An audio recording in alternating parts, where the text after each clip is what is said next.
সালাম আলাইকুম। আমি এমন একটা গাছ সম্বন্ধে বলবো যেটা 80 বছরের বৃদ্ধ 25 বছরের যুবকের মতো কাজে রতি কাজে লিপ্ত হতে পারবে এমন একটি গাছ। এই গাছটির গুণগত ক্ষমতা হয়তোবা অনেকেই জানেন। এটাকে দেখতে পাচ্ছেন, এখানে আমার পিছনে আছে।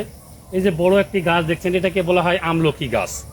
এই আমলকি ফল, আসলে আমলকি ফল কিভাবে ব্যবহার করলে 80 বছরের বৃদ্ধ 20 বছরের যুবক 20-25 বছরের যুবকের মতো নারী মহলে কাজ করতে পারবেন, সেটা আসলে একটা ফল নেবেন। আমলকির যে ফলটা আছে ফলের রস করবেন এবং ওই আমলকিরই মরজা নেবেন, আমলকি ফলের মরজা।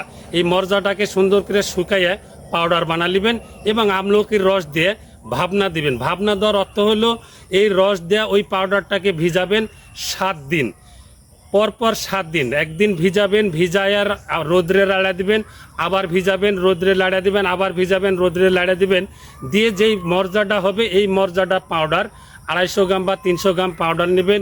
এই 300 গ্রাম পাউডার যত বড় কঠিন অবস্থাতে থাকেন, একবারে নিস্তেজ যদি হয়ে থাকেন, ক্ষুধা ধ্বজভঙ্গ হয়ে থাকেন, আপনি চিরতরে মুক্তি পাবেন ওই মরজাটুকে খায়। এই মরজাটা খাবেন কিভাবে? এই খাওয়ার নিয়মটা হচ্ছে আপনার প্রত্যেক দিন 1 চামচ করে নেবেন, 1 চামচ ঘি নেবেন, 2 চামচ মধু নেবেন এবং 1 গ্লাস দুধ। এই দুধের মধ্যে দিয়ে ঘোলাইয়া প্রতিদিন নিয়মিত খাবেন একটানা 1 মাস। এই 1 মাসের মধ্যে আপনি চিরতরে যত বড় কঠিন অবস্থাতে এই আপনার কলমটা যদি ভাঙ্গে একবারে লুজ হয়ে মরা মানুষের মতো হয়ে থাকে, তবুও আপনি জিন্দা হবেন।